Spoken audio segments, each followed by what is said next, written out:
So the midterm review of the Sendai framework showed us that while we are making progress in some areas of our work, for example, most countries now have a national disaster risk reduction strategy. This isn't the case everywhere. There's still a lot of gaps that we're seeing. We only have 5 more years until completion of the Sendai framework, so there's really an urgent need to accelerate in a few key areas. One area is really strengthening disaster risk reduction at the local level. And we know this is where disaster impacts are felt most greatly.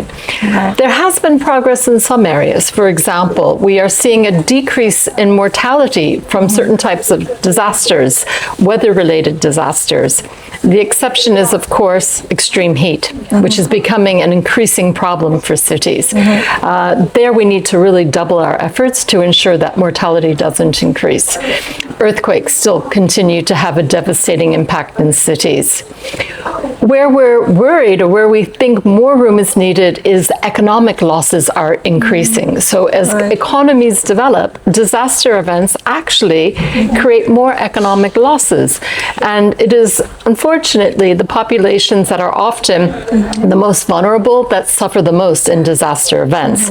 So we really try to reduce economic losses and to increase investments in disaster resilience.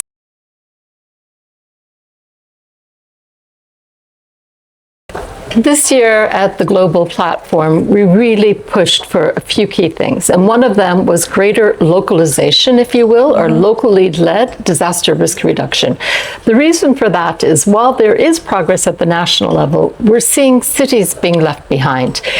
There aren't enough efforts being put into helping cities identify what is the risk that they have.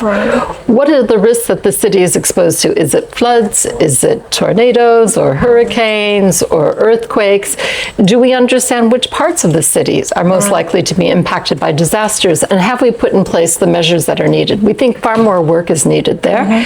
And we need a whole of society approach. We need to engage the private sector. We need to engage civil society, NGOs, and others to get more involved. So that's one aspect that was very important for the Global Platform.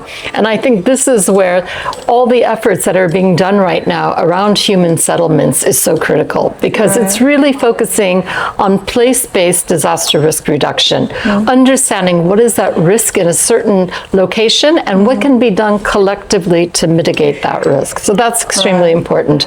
But all of this requires investment. So we've been calling very much for increased financing for disaster risk reduction. Climate change is creating risks that are sometimes unseen before in certain cities, or they're getting worse or more extensive than before. We need to really double our efforts to meet these challenges with a commensurate amount of investment, and that isn't keeping pace right now.